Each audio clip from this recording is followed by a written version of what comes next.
Welcome back to the Prosperous Life Podcast, everyone. So grateful to have you guys here. Today, it is my goal, as well as my guest's goal, to really help you guys begin to live a prosperous life so that you can begin to be your authentic self, create that vision for life, and not go to what people are telling you to be and what people are telling you to do in life. That in mind, welcome to the podcast, Mark McCormack. Yeah, thank you, man. Yeah, thanks so much for being here. Yeah, absolutely. So you are, I don't want to downplay you, but you're a pretty extraordinary person, to say the least. Thank you. But you're very authentic and you're confident in your own skin. Yeah, absolutely. Has that taken you some time to get to where you're at, being confident, being who you are? That's a good question. No, it didn't take me very long. I probably figured it out unknowingly in my late teenage years and probably through my LDS mission a little bit. It's only been in the last couple of years that I actually feel weird sometimes, right? Because I'm just like oddly confident and I'm oddly, I don't know, I connect with people. It's really easy for me to just kind of like, I almost like kind of judge people a little unrighteously when they don't get it. I'm like, man, how can you not get this? You're 30, 40, 50 years old, right? You know, and with me, I don't know. I feel like I'm very, very logical and yeah, I don't know. I've experienced a lot. And so I just decided to be confident one day. Yeah. Was it because you weren't confident and then you're like, you know what, I'm tired of this. I'm going to be confident now. Yeah, there's parts of that for sure. Yeah, I was bullied a few times as a kid. I'm bald now, but I used to have kind of, not flaming red hair, but like strawberry blonde, you know, kind of. Sure. It's actually kind of pretty, but if you're a girl, you know, but yeah. So yeah, dude, I mean, I got bullied a little bit as a kid. I kind of had a big heart where I don't like making people feel bad unless they, I don't know, unless they're attacking me, which rarely happens, you know. I'm 6'7", 300 pounds. I mean, it's very rare that people attack me, you know, but like, there's just a part of me that always was just, I always want to have nice interactions with people. I want people to feel like when they've interacted with me that it's been a positive thing, no matter what the environment is. And I tease a lot, but I tease in a way that people connect with me more, you know, so I feel a little bit more human to them. You're open to having fun and joking around, but not I err on the putting side people, of that. not putting people down. Yeah. So Of course, I love that. I saw a post. Jimmy made it about you hugging a guy that seemed to be having a hard time with we the they. Yeah. I just feel like that picture captured you in one moment. Yeah, it does. That was a very interesting thing. That's my friend Russ. We did a POW training with We Are the They, and we had bags over our hands were zip tied, and we had we were doing sit-ups and push-ups and like squats and all this crap. They're screaming at us, you know, like telling us we're not worth anything and our wives are gonna leave us, and like they're trying to get to you, right? They're trying to mentally break you. They start the day off with like black smoke and flash bangs and shooting blank rounds of guns. It feels very real, you know. And we got thrown in the back of the car as part of the exercise, 4 of us, right? And Russ had it got to him, you know, just kind of mentally broke down a little bit, and he was saying some stuff in there that was like, man, what's up, man? And I was like, Russ, chill out, bro. Like, this is not like, we're going home tomorrow. Like, you know, we're going to be eating hamburgers in 4 or 5 hours. And he wasn't the only one freaking out in there. In fact, I learned later on, I was the only one not freaking out in the car, right? He ended up passing out because he just was so overwhelmed and upset with what's going on. Funny enough, he passed out screaming.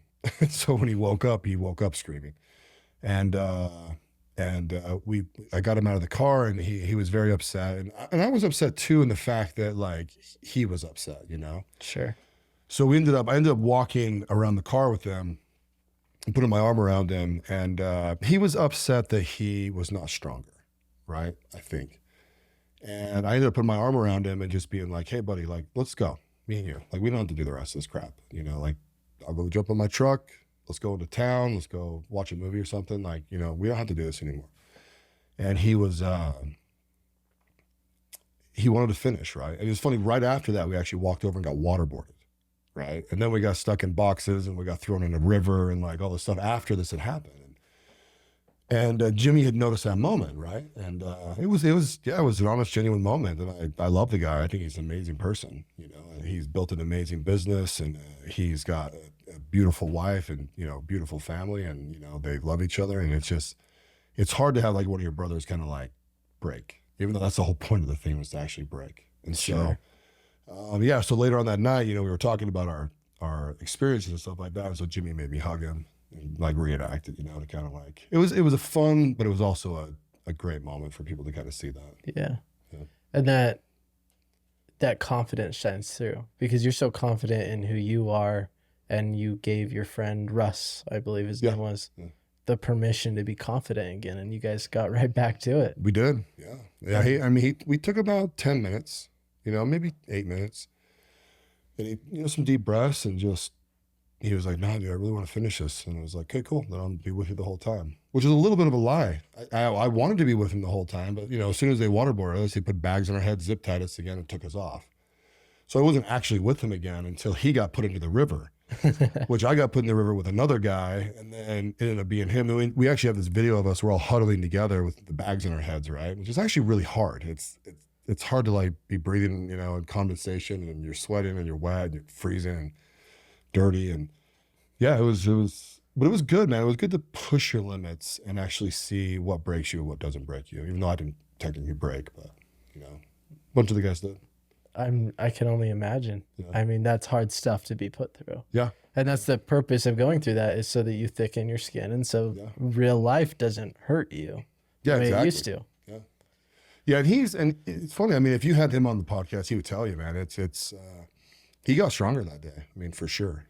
So, I mean, he went home. Everyone went home that weekend. I've been on a diet now for a week because I was unhappy that I wasn't performing the way that I could. So, I think everyone was like, "Shit." I thought I was a little bit tougher than I am, and we kind of got woken up. The day before that, we went and did UFC combat training. Okay. And that was actually way harder than the POW stuff. I was totally gassed. I was actually, at the end of it, I had gone so hard at every single round. I was out in the alley trying to throw up and like dizzy and crazy, and everyone was doing it. The energy of the room was amazing. There's 50 dudes in this group, right? And there's 3 groups that were fighting, not at the same time, but in sequence. Sure. And holy freak. At the end of it, I was just laid out in front of this thing. They were pouring water on me, and I was just like, I think I've ever tried so hard at something in my life. But it's rewarding when you're done, right? Yeah. Oh, yeah. It bonds you as brothers, and it's just an experience. And we'll talk about it in 10 years. I mean, seriously, in 10 years, we'll be sitting around a campfire, hopefully, something fun, and just be like, "Dude, you remember when we did that dumb shit?" It's like, yeah, that was wild. And this kind of brings me to community. Yeah. I feel, especially after COVID, I feel like community was lacked before COVID, truthfully. Yeah. I just feel like COVID reinstilled that you don't have a lot of real friends, and that's why all of them ran away. Yeah. You have a really strong community around you. And I feel like naturally, with people around you wanting to become more and achieve more and do big things and just enjoy life, that empowers you. For sure. Yeah. Community is a big thing. And I think it's something that people,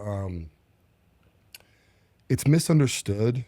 And it's lightly taken for granted. I think people realize when they have a really good friend, I don't think they actually take for granted that person all that often.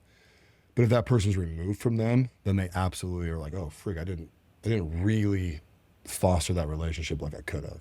And that's a good learning. That's a good learning tool for people, right? Because like when I joined We Are the They, it was interesting. I've always had a lot of friends, right? I've always been very easy to communicate with. I've always, and I still do have a lot of friends. But some of the guys in this We Are the They group, I mean, it's kind of like this, it's an interesting moment because a lot of us are in kind of the same scenarios. We've been very successful in business. Some of us have been very successful in our marriages, and some haven't. And then you kind of look at this group, and everyone in this group is just moving in the right direction, right? Or in the same direction, not the right direction. Yeah. And some of my other friends just weren't moving in directions at all. And so I just don't jive with them as much anymore. And that's okay. Sometimes chapters have to close. And you love them from a distance, right? Sure. You don't let them hold you behind, but you still appreciate who they were and what they offered to you in the past. Yeah, I'd still be there for them if they needed me, to whatever effect they need. But life is hard, I mean, you're a bit younger than me, obviously. You're 23 and I'm 41. And, I've got, young kids. I have a 13-year-old daughter, an 11-year-old boy, and a 7-year-old girl, right? And I'm past the baby stage, and that eats up a lot of time. So I'm kind of in a stage in my life where I can go out more and I can hang out more. In fact, I've got 2 guys from my group coming over tonight just to hang out in my backyard and smoke cigars, and it's just for fun. You know, I'll throw my kids in bed. We'll go sit out there. My wife will probably come out and hang with us. She's not really a cigar smoker, but and neither am I really. I don't know. I just kind of for fun. I do it maybe twice a year. That's So awesome. I personally like cigars quite a bit. yeah, it is. So I don't know why. It's just to me, it's relating it back to the past when tobacco was smoked from Indians. It was a natural prayer. So that's why I think it's cool when you say I'm hanging out with my buddies smoking cigars, Yeah. because what the Indians believed is when I pray and I smoke tobacco, the smoke goes up to the gods. Oh, very cool. I didn't know that. Yeah. Yeah.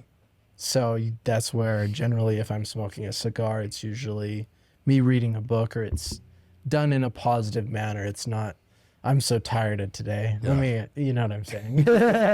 Yeah, it's funny you bring that up because I one thing about me that I think people find very interesting is I sleep about 6 hours a night, maybe 6.5 hours, right? I can function on 5, but I like 6, right? But I don't dream. So when I close my eyes, I wake back up, right? So I'm really never not engaged, and I'm really never not moving at the speed that I move at. And it's, I don't know, I love life. So I'm always trying to find the most happy things to do, and I try and YOLO every day. It's kind of this thing. I try and say yes to everything as long as it's not immoral, you know, or unethical, right? People want to go to a concert, like, let's go. You know, like, yeah, I'm in, I'll make it work. And so it's just, I don't know, I like living life that way. So how do you say yes to everything while being such a high achiever? Because I achieved, so I have the lifestyle that I can. A very important point with that is I have an amazing relationship with my wife. And so I can go to her and be like, hey, I'm going to do this. And she's like, oh, great, go and do that. You know, like she doesn't feel left out. I actually involve her most of the time if she wants, right? But we also have this very open relationship, an honest relationship where she knows that I need to go and do things, and, you know, and she actually loves being a homemaker. She just loves being at home. So she homeschools our kids, and she likes to go out too, but like really she's, you know, like if I'm like, hey, I'm going to fly down to Arizona, hang out with my buddy for a day and come home, she's just like, great, sounds good. We'll see you when you get home. You know, we just complement each other really, really well. There's a lot of people in this world that haven't done that, right? They haven't really fostered the relationship with their spouse to where they have that trust. I mean, I think we all have the friend, right? That can't even play basketball because his wife's mad that he's gone, right? It's like, bro, you're doing it wrong. You know? And I relate with you so hard on that. Yeah. I'm so grateful I can do that with my wife as well. And and honestly, to take that back, when we were in high school, we were high school sweethearts. Oh, cool. There was for sure both sides. I had divorced parents. She had divorced parents. Yeah. So we didn't really have an example of how to do a relationship. We had examples of how not to do relationships. Right. So I'm not going to say that there wasn't hard times there, right? But gratefully now I have that same relationship, and it's a game changer. Yeah. Yeah, absolutely. So when did you meet your wife? So I technically met her the first time we were in the same room together. She was a sophomore and I was a senior in high school. Okay. So, but we didn't really roll in the same circles. So I was one of the football players. I went to Lone Peak High School. I wouldn't really call myself a jock though, even though I was one of the stars on the football team. But I was a lineman, right? So, whatever. Sure, I'm sure you were pretty damn good at it too. Yeah, I was. Yeah, and I was in the jazz band for a few years. I was pretty much friends with everybody. You know, pretty popular. You know, I don't know how you scale that really anymore, but like, yeah. So, so I went on a Mormon mission. I was an LDS member back then. When I got home, I had a mutual friend hook us up on a date. He basically was like, "Hey, I went out with this girl before I go on my mission." And I was like, well, find me a date, because I was at a business meeting, right? And he called up Michelle, and who he was really good friends with. And so, fun fact, my wife actually went to prom with my brother while I was on my mission. They were just really good friends. And so, and I fell in love with my wife the very first night we went on a date. And we talk about it all the time, but it's... Did she feel the same way about you? Yeah, we said this weird, like we went to a movie, we went and saw School of Rock. Right? We like got together that night around 7:30, you know. Went to School of Rock. We might have gone to get ice cream. I can't really remember. My friend Brent went off with his girl to take her home or whatever. I took my date home, and we were on the doorstep, and I just remember looking at her face. And I remember thinking, do not kiss her tonight, because you're going to marry her. And you don't want to kiss your wife on the first date. Stupid rules we make in our heads, right? And so it was funny. We like kind of held elbows, kind of hold elbows, kind of like doing this whole thing, kind of dancing on her front doorstep for like ever, right? Something like forever. And I was like, well, hey, I'm going to roll, I want to see you again soon. And she was like, yeah, text me or whatever, or call me. I don't know who we text back then. It's been a minute, like 19 years. And I was like, cool. And then we rolled away. And then it was funny. We talked about it later on. And she was just like, oh, dude, like the connection and the energy between us was just like, this is the one. And I was the guy that was like, dude, I'm going to go to college. I was actually going to go to law school. And I'm not going to get married until I'm out of law school. I'm not going to have kids until I'm ready, like all this kind of stuff. And I quickly pivoted like I do in life and was just like, nope, she's the one. I'm not letting her go. And I think we might have spent 2 or 3 nights away from each other all the way until we got married the following June. So the following June. So yeah, so October we met, went on our first date, got engaged on Valentine's Day, and then got married in June. So. And how fast did he have kids? We didn't have kids for about 5 years, so, which was smart.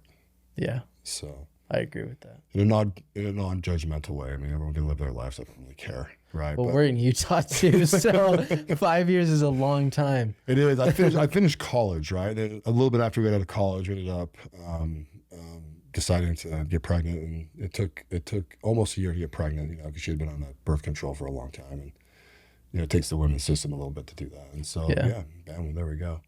But the reason why I say non-judgmentally, it was a good thing to have kids. To me, there's 2 very, very, very important indicators of your financial wealth down the road. Now, there's always exceptions, right?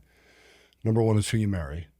It's just kind of a logical given, right? If you marry an idiot, you're always stressed and you always got problems and you just can't be free to go and like explore that world, right? You don't have this actual support behind you. The other thing is when you have kids, because kids are expensive, they lock you down. You have to be responsible with kids. I mean, quite frankly, you and your wife could go live in a Honda Civic and no one gives a shit if you're happy, right? Exactly. You can't put your kid in the backseat of a Honda Civic, And so you've got to like kind of provide that structure around a child. You got to provide the home around them. You got to provide the peace and the love that child needs to actually foster and grow into, a successful adult. And I think for people, if you have kids too early or you have too many kids, which is a thing that people don't really talk about, I'll probably get some hate for that. But we're in Utah too. Again, we're also in Utah. Yeah. I mean, it's interesting, right? I mean, you see a lot of people. I have this theory, and this is no one in particular, right? But like, once you start passing the 4-kid mark, you kind of give up parenting, right? I've seen a lot of parents over my lifetime kind of give up on the parenting, right? Like the last 2 kids are always like, oh, I'm gonna crap what they do. You know what I mean? Because it's like, yeah, you've been raising kids for 26 years now, right? So when your youngest was 18, you're like, whatever, take a car out, just don't die. And for me, I think it's a bad way to parent. I think if you commit to being a parent, you commit to the entire time. And you got to see that all the way through, until your kid can live on their own and have some level of success and independence. And for good reason, right? You're naturally our kid, not my kids. I don't have kids yet. Yeah. But kids observe. Yeah. And you're the first role model that they really have. You're right. So if their childhood's going to be with them forever. Even when they're 30, 50, 60, even 90. Yeah. If you don't raise them well, they will struggle for life. Unless they choose, which I'll emphasize there. Right, yeah. I mean, everyone at some level has to become their own person, right? Yeah. If you have a hard childhood, you might not become your own person until you're 30 or 40, right? And it takes a lot of work and stuff like that, right? Because you've been put in a world where you're not responsible for yourself, right? I think if your parents are very engaged with you, or being a good parent, right, you get that kid to a point where, you're more mentoring them than you're like telling them no all the time, right? You're explaining the world to them and explaining how the world works and how money works and how taxes works and how relationships work and all that kind of stuff, right? Like that is real parenting, Really for the first couple of years, you're just keeping them alive, right? Because little babies kill themselves so they, roll off a table or whatever, right? You're just trying to keep them alive. At some level, you got to start really teaching them how to interact with this world. And so But if you haven't got your shit together and you start having kids way early and you never really do that and teach them that, then you just kind of repeat those generational cycles that are bad. So Exactly. So, and back to your wife homeschooling them, I love that because you guys are also choosing what goes into their brains. absolutely, yeah. And to clarify the homeschooling thing, it was interesting for us. So we got forced into that through COVID, right? They sent all the kids home and said, raise your kids. My son, I have one boy. He's my middle child. He's a little charming, happy kid, right? My wife realized after about 2 days he couldn't read. He was in second grade at the time, right? And it was like, how can this kid not freaking read? And really what we realized is like, oh, he just charms the teachers. He's just quiet and nice and smiles a lot and says nice things to them. And then I go, okay, we'll deal with the squeaky wheel kid, right? And so my wife came to me, I think COVID, I want to say, when did that happen? March or something like that, right? That the kids actually went home from school. So she only homeschooled for like 2 months. During the summer, she goes, hey, I want to homeschool the kids. And I was like, you sure? Like, you sure about that?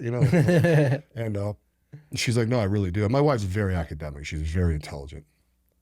And I'm like, babe, honestly, if that's what you want to do and you're wanting to give up your free time to do that, because I make enough money that she doesn't have to work, right? So literally it's like she can do whatever she wants all day. And so she chose to homeschool the kids. And I was like, hey, at any time, if this is too much, we just put them back in school. Like, no harm, no foul. Like, I don't care what people think, She didn't really want to tell people we were homeschooling because she didn't want to like have to commit to do it forever. Right? But I think it took maybe another year. And like all my kids now are all like, massive readers. They're well into high school reading levels. My 7-year-old's probably not, but she's probably close to like a 6th or 7th grade reading level. Because she naturally gets more education because she's being taught at the same time the older kids are being taught, right? I mean, my wife puts time into her at her age level, but then she gets to observe the other kids' level too. So she's actually like really smart in math. She loves history. They all learn history together. So, yeah, it's wild. It's really, really fun. But we're now at the point though where it's like, yeah, we're taking this all the way because it's just makes a lot of sense. My kids only do school for about 3 hours a day. It's amazing. So and that comes back to community too, right? They're together. So if one kid's struggling, they have the other siblings to naturally bring them up. Yeah. Yeah, they play really well together. We're not a family that allows fighting amongst the kids. I think the mentality of making your kid tough through fighting is really stupid. It just makes them unlikable. And then they're going to really struggle socially going forward because they think that getting physical with somebody else is kind of the way to go, It's actually kind of funny. So in my men's group, I'm actually I was voted in as one of the leaders, right? Just because I'm fun. And so we did this panel, right? Just because you're fun. We did this panel, and one of the guys asked us as a 3-person panel and said, I feel like I'm really hard on my kids sometime. How do you parent? Is roughly what he said. And I thought about that. The other 2 guys said what they said, and it was good advice. And it came to me, and I said, I've never thought for 1 second I'm too hard or too easy on them. I'm just present, right? I said, the most important thing, and this comes from Jordan Peterson, right? The most important thing is that your kids don't do anything that you dislike them, right? So you don't let them fight. You don't let them not talk to adults, right? You only allow them to do things and you steer them in things so that you like them as a person, right? And then in turn, the world will like them, right, down the road. And the litmus test for that, or the check on that, is, do other children like your children? Do other adults like your children? If you're a parent and you have a kid who other kids don't like and other parents don't like, you are failing as a parent. There's just no ifs, ands, or buts with it. Because children in essence are good, right? Children in essence are playful and they're loving, right? Sure. You got to be a cold-hearted bastard, basically, right? Not to like a 7-year-old. You know what I mean? But if a lot of people don't like your 7-year-old, you've allowed them to foster behavior that's going to hurt them and impel them the rest of their life. And so that's kind of the advice I give on parenting. It's just simple. You just go with your heart, be very present with them, and make sure they're likable. That's powerful. Because if they're a bastard, then you're probably the bastard teaching them. Right. Yeah. You just continue that cycle, right? You just Exactly. It's funny in business. I tell people all the time, being likable is the most important trait that you can have, right? Because likable people are fun. People like to be around them. They're competent, right? And they're honest. If you take any of those three away from somebody, right, you can't do business with them, right? You can't do business with someone who's fun and competent but's dishonest, right? They'll screw you, right? Sure. They can be competent and honest, but if they're horrible to be around, you don't want to be around them, right? And then obviously, even if they're honest and fun, if they're not competent, you can't do business with them. And so when you really break that down, likability, this is the book of Mark McCormack, right? Likability is the most important trait that you could ever foster and have in the business setting or in relationships. Because if you have all three of those things, people like to be around you and they want to do business with you, and then opportunities come to you. And I've seen people, I had friends and I've seen people and employees over the years, right? They just don't get it. You know, they think that if they're like super fun and honest, but they're not competent, like, oh, I'll get opportunities will come my way. It's like, no, you're not competent. You haven't learned a skill. You're not adding value, you know? And if you're a dishonest bastard, like that's just never going to work. Right? You can't, people think that you like fake it till you make it is actually a dishonest thing. It's insanely dishonest, right? So when you get into a position, you're faking it and you're kind of like, you're really essentially lying, right? You're like, oh no, I can make this happen. I'll just figure it out. And it's like, no, I need this done in 3 days. Like, can you do this? Right? You're like, yeah, absolutely. I'll figure it out. It's like, no, that's a lie. Like you don't know what you're actually doing. Right. And so then if you go, I mean, sometimes people can figure it out and make it work, right? Depending on if it's a simple task, but if it's not a simple task and it's super important to the company that you're working for, or a business partner or a venture partner when you're trying to do something together, you just end up blowing your what's the word for it? Your reputation, right? Just knocks your reputation in the world. It's like, yeah, I like the guy, but shit, he lies to me all the time. He says he can do things and he actually can't, which actually hurts your honesty and your competency, and all you just become as a fun dude. And it's like, yeah, I don't need fun dudes. I need dudes that can get stuff done. I need people to bring me value in my life. Yeah. No questions asked. We can have a good time. We can smoke cigars, but can we make the conversation productive? Yeah. But if I can't trust you to get a task done and you're not honest, boof, like you're just out, you know? And the world's not going to explain that to you either. That's another thing, right? A lot of people get knocked out of these situations and they're like, the opportunities never come my way and I'm just unlucky. And that dude's just lucky, you know? He's, well, it's lucky. And it's like, no, if you break it down, dude, the guy's honest, competent, and likable, and fun and likable. It's a formula that just can't be beat. But I would 100% agree with that. Yeah. And it comes down to somebody asked you to do something, you did it with value, and you did that so many times and you worked hard that you got more lucky. Yeah. Oh, luck is made. Yeah. I agree.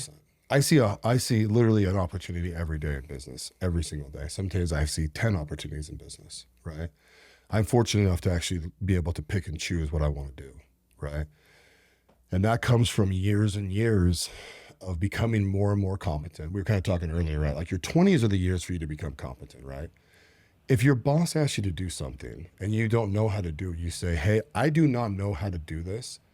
I'm going to find the resources to do this. Thank you for giving me the opportunity to do this. I will prove that your faith in me is right, right? That's the honest side of not knowing what to do. Does that make sense? Sure. And so as you do that in your 20s, because everyone that's older like me, or I don't want to say older, I'm 40, right? But like 50s, 60s, right? It's like, yeah, I'll take a chance on this 20-year-old kid because I see potential in him and I understand it, or her, that they don't have all the answers and they're going to have to be trained and all these kind of things, right? That is where you learn in your 20s, right? Then you get into your 30s and you're competent, and you're honest, and you're fun to be around, right? You're enjoyable to be around. People are like, yeah, I like working with this dude. I like working with this dude. And then, you know, once you start really kind of proving your value in situations, people are like, hey, I'm going to give you an opportunity here, man.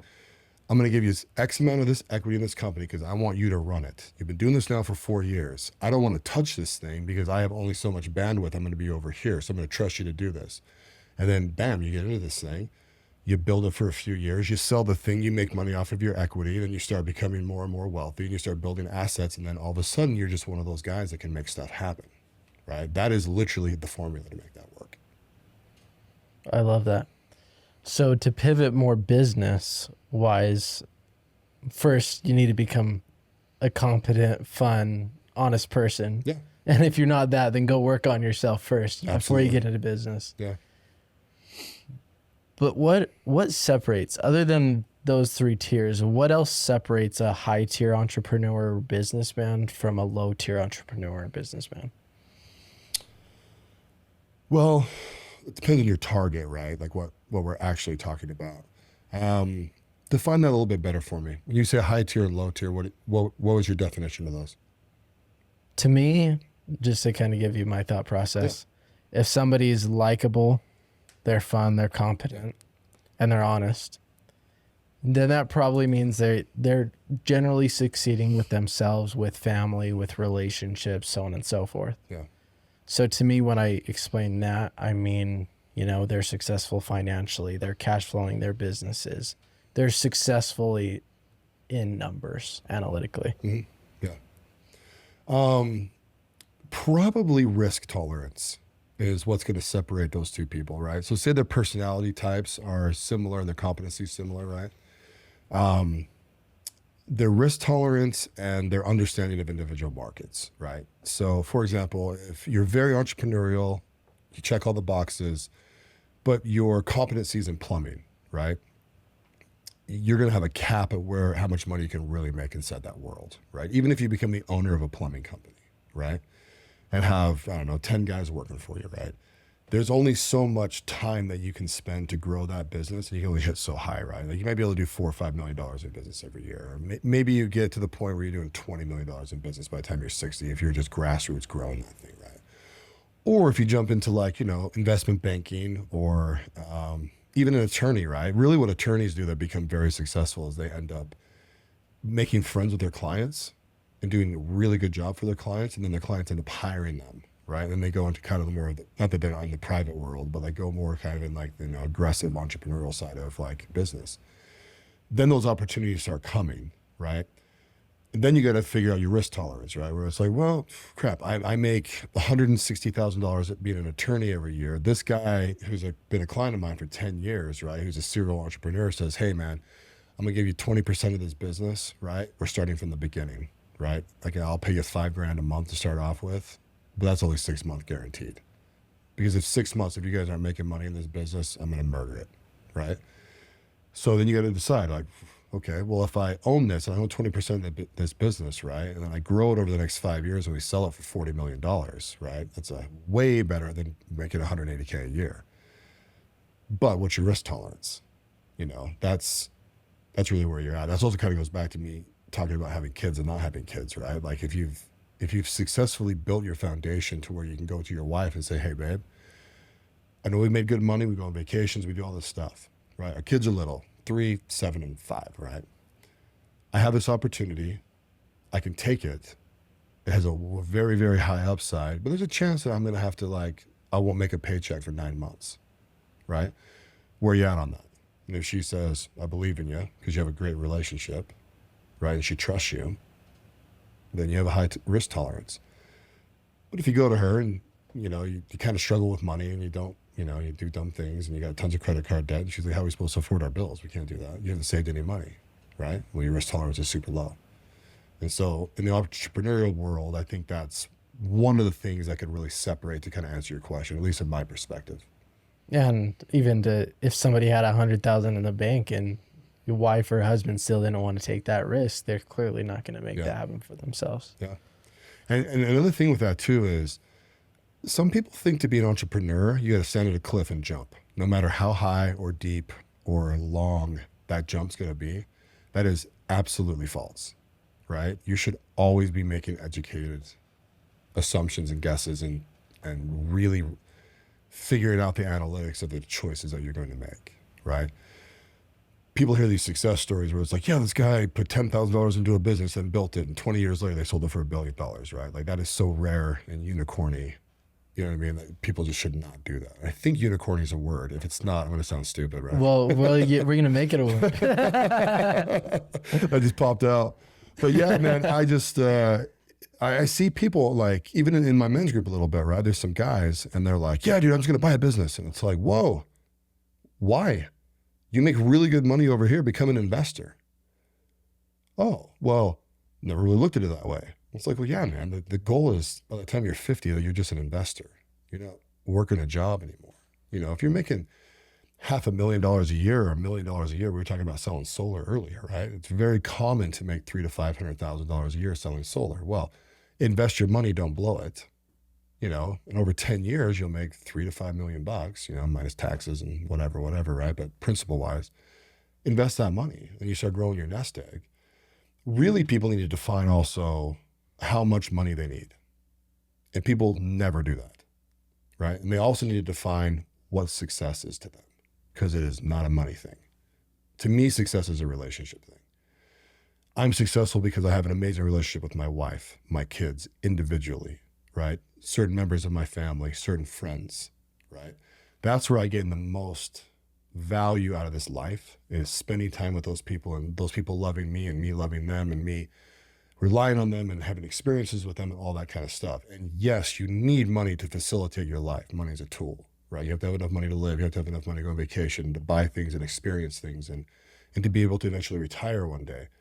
But when you map out your life, I mean, currently it seems, $5 to $10 million by the time you're 60, you should be pretty good. That's a good life. But if you're at 40 and you're worth $2 or $3 million and you're beating yourself up because you think you should be worth 30 or 100, you're not enjoying your life because you have this unobtainable goal, right? It's foolish. It's like a fool's errand. And so really, I think people need to define what success is to them and then what dollar amount they need, and then stay on track. Put a process in place and just stay on track. So are you goal oriented, or would you say you're more process oriented? Oh, I don't know if I'd break those up. So every process leads to a goal. I would agree with that. Yeah.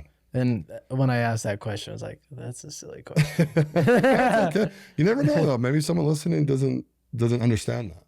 Well, it's categorized together, right? You set your target. From there, you build the habits and the routines in order to achieve your goal. Yeah. And if you set the target, you don't have the process, you'll never reach the goal. If you have a process but you don't have a goal, you're probably not going anywhere, because you're setting different habits for no reason. Yeah. And I think I'm probably more in the broad goal world, frankly, in business, I have targets in business that I'm trying to hit, but I don't have dollar amounts that I'm trying to hit, right? It's more like growth in size of revenue versus like I have to make $300,000 out of this business every year, or $500,000 out of this business, right? I have more like I need to take the businesses to a certain valuation so that they're sellable, right?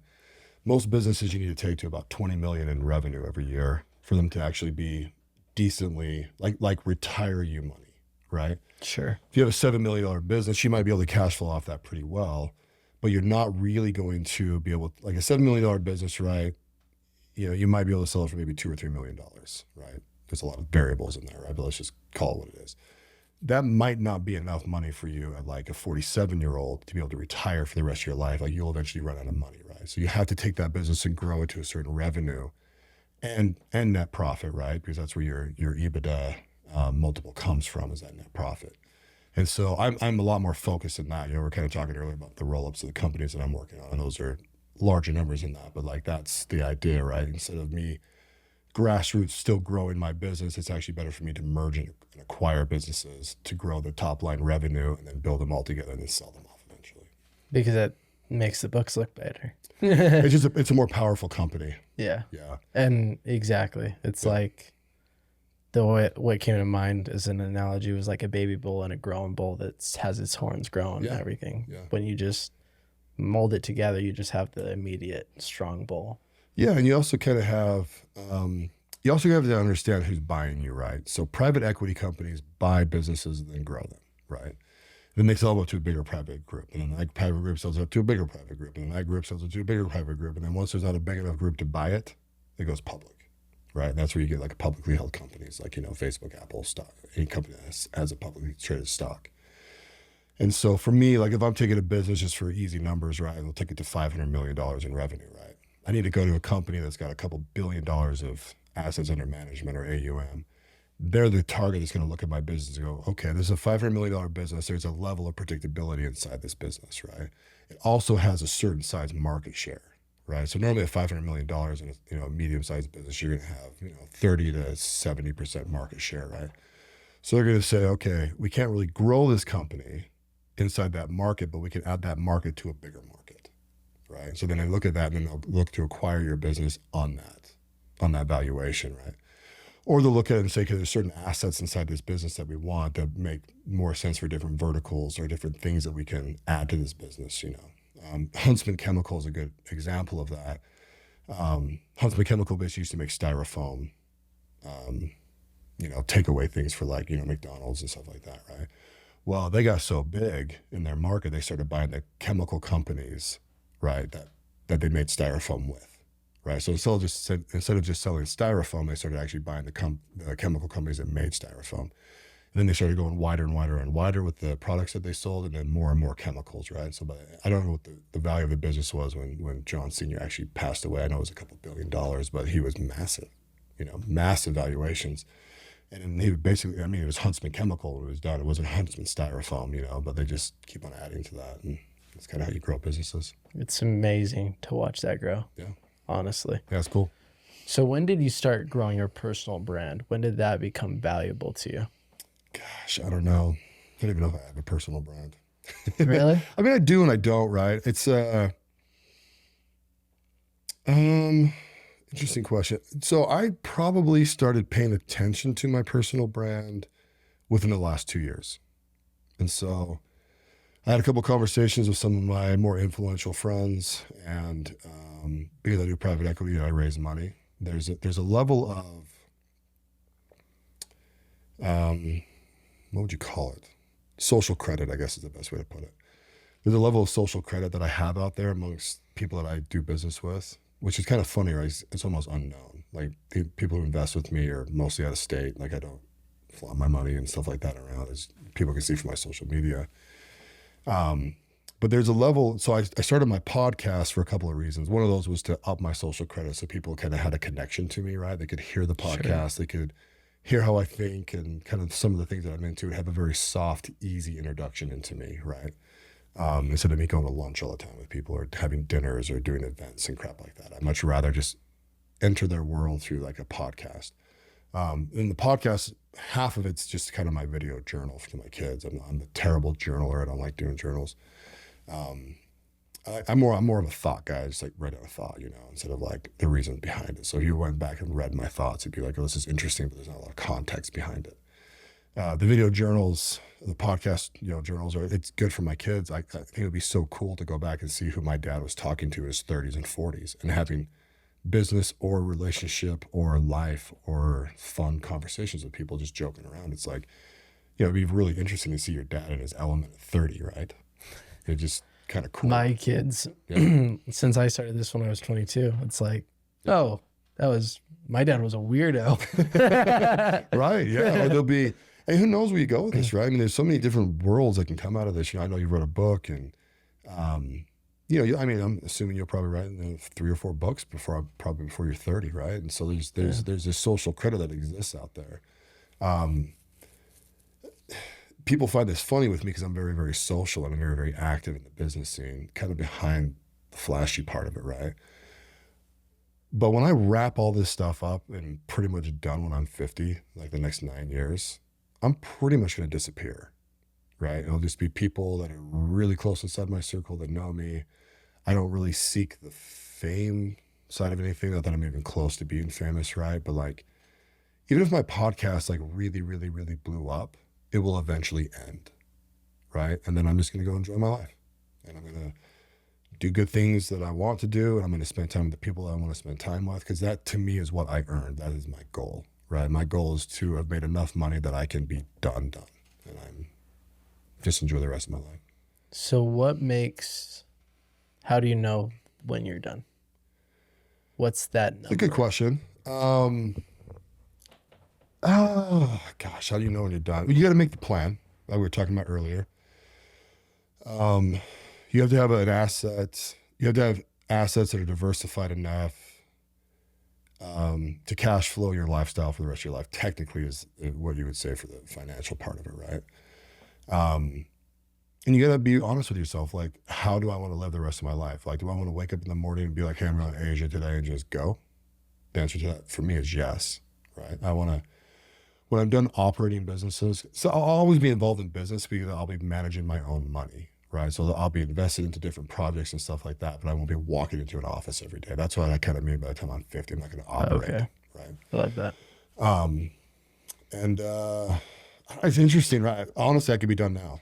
Is the truth if I really wanted to be, but because my kids are small, and I like going to the office and coming home, and I kind of want them to get involved in business, and I want them to actually I want them to basically apprentice underneath me till they're in their early 20s, right? Until they're done, until they decide what path they really want to come under. I want them to really have that like mentorship, apprenticeship underneath me, and have them kind of like take off. So one of the things I've done with my kids is I pay them as employees every year, right? And so I take that money and I invest it, right? So I've been growing their net worth since they were 1 year old, all of them, right? And when they turn 16, I'm going to introduce them to what that dollar amount actually is and the assets that I bought for them, and it's mostly stocks, right? A little bit of crypto, but mostly stocks, right? Like 2% crypto. And so what I'm going to do is I'm going to teach them that it's not how much money they make, it's how they grow their net worth every single year, right? That's what's important. There's cash flow and growing your net worth. Those are the only two things that really matter on building wealth. And my rule with them is once I can trust you enough to keep on adding to this, and then I think you're going to be a good steward or a good manager of this net worth, then I will give it to you. If it takes till you're 30, it takes till you're 30. If it takes till you're 21, it takes till you're 21. I also plan on the day that they turn 18, buying a condo or a duplex or a fourplex with all of them and letting those tenants kick their ass, right? Like, just every problem goes to them, fix everything. I'm not going to give them any advice, go make them happy. I hope these tenants rip them apart, right? So they learn that, right? Like, oh, this sucks. I don't want to be a landlord, you know? But I want them to learn how the real estate thing works, how it moves, how it shakes, you know, why it sucks, what the cap rate is, and why. Not that it always sucks. There's plenty of people that made really good money in real estate, right? But there's also a dirty side of real estate that people don't really get. Well, you know? To add to that, there's so many gurus online that's like, only invest in real estate. Don't do stocks. That's stupid. I'm just like, this is like manipulation to the younger brains that really don't understand. Oh, yeah. Or the gold. Buy gold. I think buying gold is one of the stupidest things on the planet. It's false. They're trying to fund, obviously, their fund or whatever the case is. Yeah, they're selling you gold, time. right? Yeah. Or they're selling you real estate. Like, I don't even know if this is a hot take, but like, I can't hear another thing come out of Grant Cardone's mouth. It is so outside of everyone's world. I mean, supposedly he has billions and billions of dollars of real estate, right? If a guy's a multi-billionaire, why is he putting on seminars? It ain't for the greater good. Hell, some of these things cost $30,000 to attend. You know what I mean? You should be disappearing. Or you're not as wealthy as you say you are, one of the two. But I don't have a private jet, so I don't have a... They can bash me all they want, but I have a really, really good life. You do have an amazing life. Just from an outsider seeking in, you have an amazing life that unfortunately most people don't have. Yeah. They all deserve it. I believe everybody deserves an amazing life. I believe everybody doesn't earn it. Well, and everyone needs to build it. Yes. Right? You've earned it because you built it. Exactly. You know, one of the things my wife and I say to each other quite frequently, it took us a while to say, we've only been saying it for probably the last 2 years, is because it could be an arrogant statement if you don't understand it, but we look at each other and we're like, dude, we've done a good job. Like, we've done a really, really good job. And it's very nice for us to look at each other and say that, because we're the only two people that can say that to each other, right? She supported me my whole life, or not my whole life, but our whole married life. Sure. Right? And I've done what I said I was going to do. We've had amazing experiences together. You know what I mean? Like, and we're raising 3 kids. Like, we're really trying hard to do it. You know, I don't take being a parent lightly at all, you know? And she does a lot of the heavy lifting. And you guys do it together. Yeah, we do it together. And sometimes I'm just fun dad, you know? But that's what the kids need sometimes, you know? Like, they need a break from their mom. Their mom's a little militant sometimes, it feels like, but it takes the edge off of her. It's just a beautiful symphony. Like it really, really is in my world. And it brings a lot of happiness. Like my home is super peaceful. It's one of the greatest things about my life is it's where I find solace. I go home. I'm a big meditator. I meditate every single day, right? And it's just nice to be in my home. I love to invite people to my home and make food for them and cook for them and drink with them and just hang out, right? Like we have a decently nice home, right? And a beautiful yard and all this stuff, and people love to gather there. And it's because of the way my wife mostly and me a little bit have built our lives, right? And I think people find being around us is just pleasant. You know, it's nice. And I mean, I'm pretty free to give advice, and I always think that's what it's worth. It's free. Like everyone listen to this, everything I've said today, you get what you pay for. I mean, you know what I mean? Take it or leave it. But yeah, I have a really good life. But you've been building this knowledge for a very long time. Yeah. Your entire life. And you saw your dad build the business and then took over. Like this has been a lifetime of knowledge. Yeah. And I love that you highlight that really wealth comes down to making it and then multiplying it. Obviously, you need to learn to keep it in the middle of before that's a good principle. Yeah. Before multiplying it.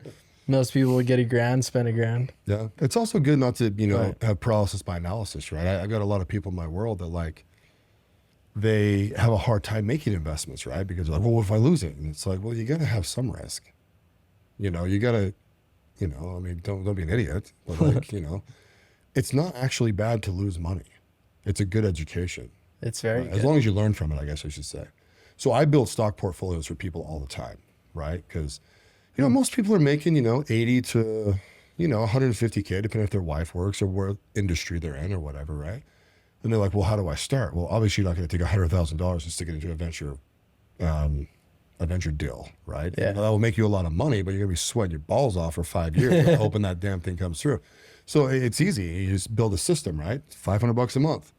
No matter what. I don't care what happens. If you have to go drag Uber, you're going to stick $500 a month into this account, right? And then as that account starts to grow and they start buying stocks and they realize why they bought that stock and why that company grew or why it went down, right? And it's like, you'll end up selling a few and being like, okay, that was a bad bet, blah, blah, blah. But over time you go, oh, this is not easy, but I make money, right? It's like, yeah, add 4 zeros to that. Okay. And then look at that dollar amount, right? So when the market swings 4 or 5%, I mean, you're moving massive dollar amounts every single day, but your risk tolerance is so much greater at that point because you've built this portfolio, right? And then people start getting addicted to it, right? And they're like, okay, well, I'm gonna start putting $2,000 a month in this. Or I'm gonna put, $3,000 a month into this. You should get a part-time job because you have these hours, right? Let's get $5,000 a month into this account, right? If you started at 25 years old and put $5,000 in your stock portfolio every single month, even if you just bought five ETFs, right? Like you don't need to be wildly sophisticated with it. Dude, by the time you're 50, you'd have millions and millions of dollars because it just compounds and compounds and compounds. And by the time you're 65, you'd be ultra wealthy. Ultra wealthy. Ultra wealthy. Yeah. And if you want to model it out, go to bankrate.com, click on investing and just mess with it. It doesn't practice. Yeah. Exactly. I love that. Anybody out there, my aspect's 10% minimum. Yeah. If you're dirt poor, find 10%. You can find 10%. You can go do Uber. Yeah. I mean, seriously, go do something. Like there's always something else you can pick up. And 100%. And some of that stuff's dirty, right? That's why it's good to learn this in your 20s when you're nice and strong and you're not sore in the morning, right? So it's like, yeah, I go landscape every Saturday for 5 hours and it yields me an extra $1,000 a month. And then I take that $1,000 and grow it every single month. And it's like, yes, and you will be wealthy one day. The thing with me, I had a couple events that I made really good money in. We talked about one of them earlier, right? But my actual portfolio of assets, if you look at them since I turned 21 to now, so I'm 20 years in, right? It's just time. It just pretty consistently grew over time, right? There's not like one moment where I was like, yeah, I hit the lottery here or there. Yeah. Right. I did have some, I've sold some businesses and had some influx of cash. And I've always just reinvested that money. I've never like gone like, oh, I'm going to take my whole family to China for 3 weeks, or which isn't bad. I mean, because if that's a goal for you, right? Then do that, right? If that's the goal you set to make that much money and that's what you needed to do, then go reward yourself, right? Sure. But for me, I've just never been that way. It's just every tax return, which I haven't really had a tax return in a long time, but for a while there, every tax return or bonus or extra thing that I did or extra, I used to do install for my dad's company that I own now, right? I'd go on the weekends and install the equipment and make money as an installer. All of it went to investments, all of it. I don't know. I have a safety amount of cash I used to keep when I was in my 20s. I kept $5,000 in a bank account. And literally at the end of every 2 weeks, if I had $6,000 in there, I'd move $1,000 into my E-Trade account and I would buy stock. And I would just rinse and repeat that process over and over and over. And then I started getting to the point where I was like, yeah, I'm sticking $10,000, $20,000 a month into this thing. And you do that over a sustained period of time, you can grow a portfolio very quickly, very, very quickly, very large. And you'll learn quickly too. Yeah. Because the more money you're investing, excuse me, the more money you have, the more stocks you're buying, and the more diversified you'll want, which means you'll learn business a lot more as well. Yeah. Yeah. And I've recently bought, I bought some, warehouses and different types of big real estate projects. And I like those way better than I like residential real estate, right? It's just bigger numbers. It's the same system. It's just bigger. And so, I think for people too, like if you really wanted to, once you become competent, like we talked about earlier, then you can actually go and kind of get some other people to invest with you, right? There's a term I hate listening to, and it's called use other people's money, right? And the reason why it's actually not untrue, but I hate hearing it because people apply it wrong all the time, right? They think, Sure. oh, I had this great idea, and I'm going to go out there and raise money. I'm going to use other people's money to grow it. That's just stupid. Ideas are worth nothing, right? You need to grow a business or a process or a system or a product. And then as that thing starts gaining momentum, that's when you use other people's money to explode the business, right? Exactly. Or hit different plateaus of growth. Explode might not always be applicable, but yeah, it's just one of those things. You win in one business, and from there you acquire other businesses, or you start other businesses to grow alongside with it. Yeah. And that's where, again, you can, I like the word optimize. You can optimize other people's money in order to grow, but you always pay back your investor. Right. I mean, one thing I've said to my employees, and they don't take me up on it very often, which is funny, right? Because they know I invest all the time, right, in big deals. But I've always said, it's like, guys, if you have an idea, if you have this itch working for me and you're like, I want to start a business and I want to sell this, bring it to me. I'll fund it. I'll take 30% of it. You can keep 70% of it. You can also stay working for me. And I can bridge that gap to you owning a business. And because really owning a business is just owning equity, right? And so it's like, if you have a really good idea, bring it to me, we'll fund it. We'll use this company to build it. It already has accounting and purchasing and admin and real estate and, office space and all the things, insurances and workers' comp, all that stuff is already built inside this thing. So if you really have a good idea, bring it to me. I'll vet it out. We'll talk about it. I'll teach you why it's a good or a bad idea. And if we deem it a good idea, take equity, let's grow this thing. And then once this thing's big enough, I'll just hire someone to replace you. And you and I own this business together. We'll just keep it rolling. And we're business owners for life until we sell it. And that is that. I mean, if you're listening to this and you're like, yeah, I work for a really great boss who's done well and the business I'm at does well, but I want to make more money here, walk into his office and say, what is a project that you're working on or want to work on that I can do on the side and get equity in? Dudes will be like, here's 15 things. Because as a business owner, you're generally entrepreneurial, right? So you kind of always have these things hitting, or you have people hitting you up. But you might not have someone you can trust, or that guy's not the right guy, so you're not going to put your money into it because the risk isn't right, But if you have one of your best employees come to you and offer to do that, you're like, yeah, it makes a lot of sense. Let's do this. I mean, it's one of the best ways to make money ever. That's amazing. So if there was one piece of advice that you could tell everybody in life, in let's say one for life, one for business, what would that be? They're the same. It's who you marry, but it's just the most important thing ever. It really is. The other thing I'm going to say is It's also been on my mind a lot recently, so I'm going to force feed this into your question. When you go to find the motivation to do something, right? Like I was at this thing and I listened to all these speakers talk, and I normally zone out on speakers because I don't really care, right? And it's not an arrogant thing. It's just that I'm in control of my life. I don't need to work. I don't need motivation, right? And the reason for that is, well, back it up a little bit. This whole day was talking about your why. Like you need to find your why. You need to find your why. You know, is your wife your why? Is your kids your why? That is bullshit. You know what your why is? You. If you don't look yourself in the mirror every day and say, hey, we're in this together, right? I agree. I'm the why. You're the why. And every time you try and figure that, you try and bring something else to it. Like, so we're talking about losing weight, right? And these guys are like, it's like, hey, dumbass, you're not fat because you don't love your wife. You're not fit because you do. Like it has to work on both. It's like accounting, right? It's either debit or credit. It doesn't work that way. Your wife has nothing to do with it. Stop blaming her, right? You are the reason. You don't choose to live a fit life or enough fit enough life, right? So look yourself in the mirror and choose, right? And I think people get away from that because it takes the responsibility and the accountability away from them, right? It's like, well, you know, if this was better or that was better, you know, then I could be better. And it's like, no, dude, go look yourself in the freaking mirror. That is where the rubber meets the road. That is where the truth is. Do you choose to do this? You know, it's also the reason I don't read books anymore. That sounds funny, right? Because a lot of people get real wrapped up in books. You know, I read the Atomic Habits, this, and, you know, Richest Man in Babylon, all this stuff. And it's like, guys, there's a time in your 20s, right, to absorb this stuff in, right? Especially if you didn't have a good mentor or good parents or good teachers or anything like that, right? Not good, but Sure. you didn't get enough of that in education, right? In your 40s, what are you doing, right? Like Atomic Habits is one of the dumbest books I've ever read in my life. It is literally, right, just make a habit. That book should be 3 pages long, right?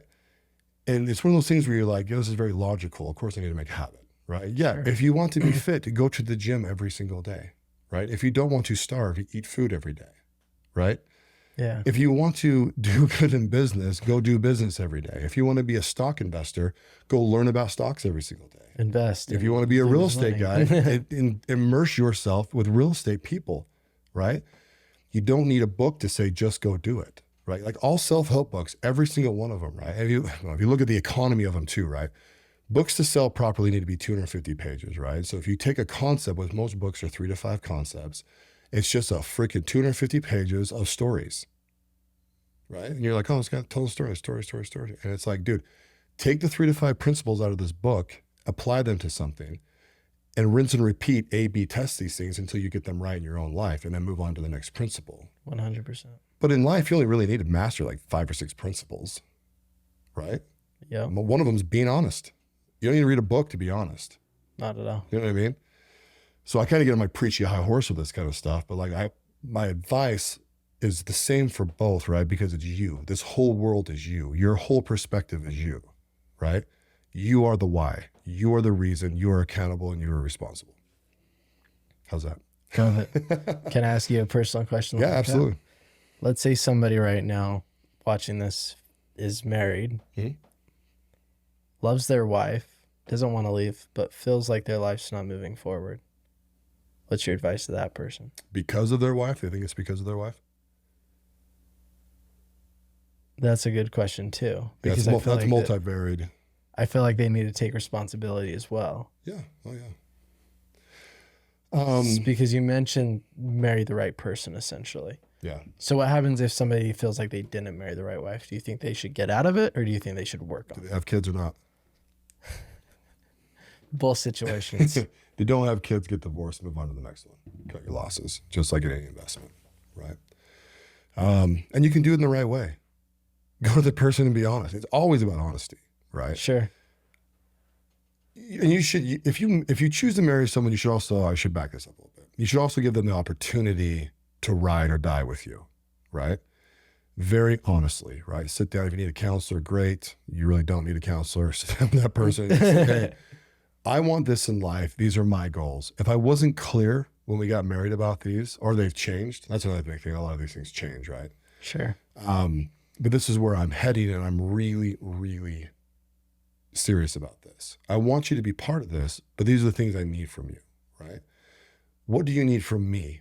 Will you follow me down this path? Do we trust each other enough to really run down this, right? And then that person's going to give you feedback, right?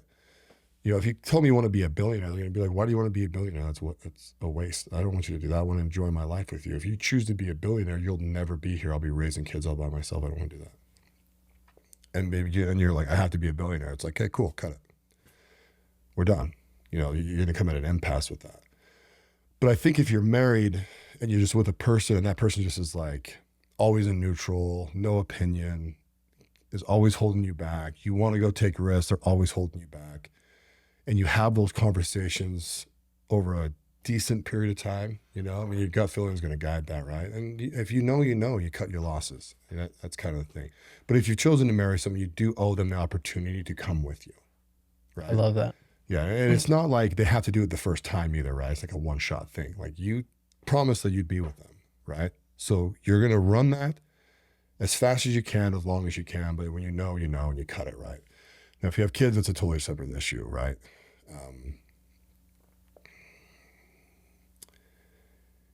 It's a very your touchy bed might have subject. been made. Quite frankly, I think your bed's made, right?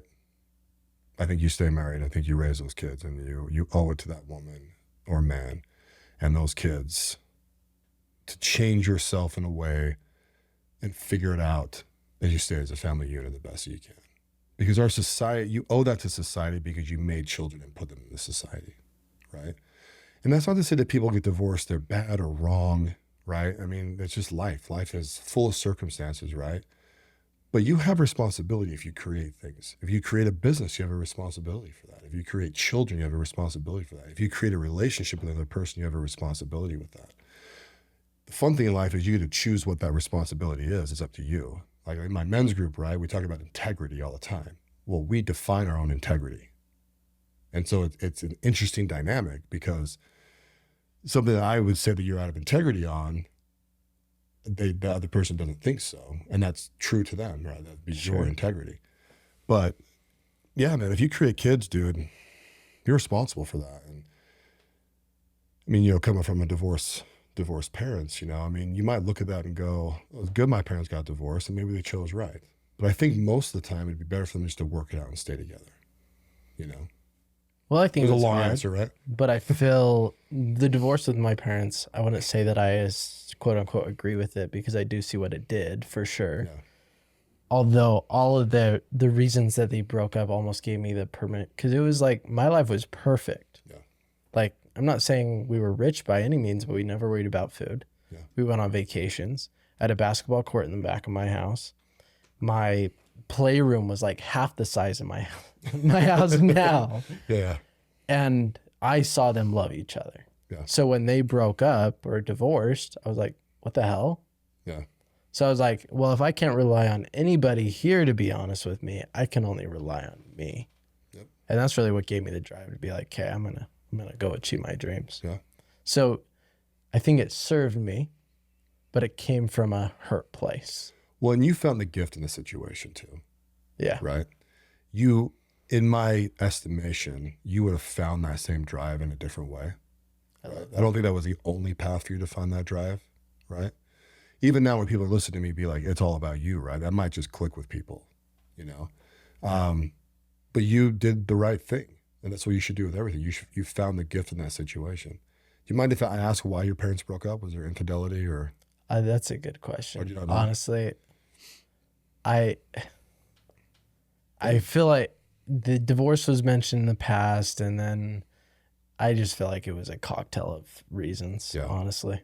Well, and that's probably 100% true, right? I mean, it's not like, you know, most spouses don't just wake up one day and go cheat. You know what I mean? There's been a long, slow burn, Yeah. you know, for that kind of stuff. I think if you got your parents in a real honest moment, and this example might be a little too close to home, but let's kind of talk in a general sense, right? I think most divorced people, after 20 years, if you got them back together, I would bet most of them would say, yeah, we should have stayed together. You know, whatever the problem was at the time, we should have worked it out. Even infidelity. I actually don't think infidelity is a good enough reason to blow up a family. I don't either. You know, it's like, no, the person messed up and it's ugly and it's dirty. And yeah, you're going to have to figure this out. But you both agreed to be in this together, you know? So now repeated infidelity, right? Just absolutely destroying trust over years, over years, over years. And yeah, I mean, it forces your hand to make a decision, right? Especially because especially if you have kids, you got to keep those kids safe. And you can't be safe if you got two parents just fighting all the time. Not even fighting, but just like not being honest and creating that energy in the home and like all that kind of stuff, right? That's why these questions are so broad and vague. You know, it's like they're all very, and then they're very specific when you dive into like an individual person, right? But I think in general, I think people need to commit, right? You're committed to do this, so stay together and figure this crap out. If shit gets hard and ugly, then it gets hard and ugly, you know? I agree. Yeah. It's powerful. Thanks. I could talk to you for hours. I could talk to you for days, honestly. Yeah. And to add on to your last comment is you have a peaceful home. Yeah. And there's nothing better than that. Yeah. Like when I go to work in the office or I leave, I look forward to coming to my home. Yeah. And I think every kid deserves that. I mean, it's nice as an adult, sure. Yeah. But as a kid, they need to feel safe coming home. Well, look at our world, right? Look at America. If 99% of the children grew up in a home that they felt safe and they felt like they could be creative and they were fostered and loved, and bro, it would be utopia. You know, it would be literally next to utopia in this country, because you'd have more artists, you'd have more musicians, you'd have better relationships, you'd have happier people, you'd have happier children, you'd have stronger communities, right? I'm not going to qualify. It just is the way that it is, right? I know people get divorced. I have friends that got divorced. You know, I don't judge anybody for getting divorced. It's such an individual thing. But really, at the end of the day, if you step up 100,000 feet and look down, it's way better for everyone to stay together and keep the kids safe. I love that. I agree 100%. Thank you so much for this. Oh, you're welcome, man. Thanks for having me. how can they find you? So you can go to my Instagram handle. It's President McCormack on Instagram. I'm kind of on Twitter. I really just post my podcast on there. If you want to listen to my podcast, it's the President McCormack podcast. And it's just kind of funny. So I'll kind of mention this. The reason why I call myself President McCormack. I was going to ask that. I was like, wait, before we end. I know, it's wild. So when I got my Instagram account 10 years ago, I don't know how long it's been around, 8 years. It was kind of this thing going around where people were calling each other the king and queens, right? These like married couples. Oh, this is my queen, this is my king, blah, blah, blah. Okay. And I was the president of like 3 companies at the time, right? And one of them was tiny, right? It was like some little startup I started, but I always just take that president role. So I thought it'd be funny. I just typed in President McCormack, it accepted it, and I just left it that way. And so a lot of the times when I've invested in businesses or whatever, that's just kind of the corporate structure I use. I use the president, vice president structure instead of like CEO, COO, and CTO and all that kind of stuff. And yeah, and it's funny, man. Over the years, people have thought it's like, president of the church or president of the country. Like I got some political aspirations, sure. Which I absolutely do not have any political aspiration. I would never do that job. You couldn't pay me enough. I want nothing to do with politics. Not my jam. So I love it. But yeah, so I mean, for the people out there, I'd love for people. Same with you, right? I mean, anyone listen to this podcast, like jump on there, review the podcast, like the podcast, share the podcast. Same with me. If you want to come see that, if you want to get a hold of me, Instagram me, and yeah, that's kind of how I chat with people. Love it. And one last question that I ask everybody: What's your definition of a prosperous life? Oh, good question. Especially because it's called The Prosperous Life. I would say it's kind of the same thing as success for me, right? It's that I have enough money to do whatever I want. I give back to my community the way that I want to give back to my community. And I keep a very strong marriage and strong relationships with people. The way that I feel prosperous is when I have an abundance of love given back to me because of the abundance of love that I try and give to the people that I love. Karma, or whatever you want to call it. That's powerful. Thank you so much. Yeah, thanks for having me on, man. It's been really fun. And thank you so much, everybody, for tuning in. Hope you have a wonderful day.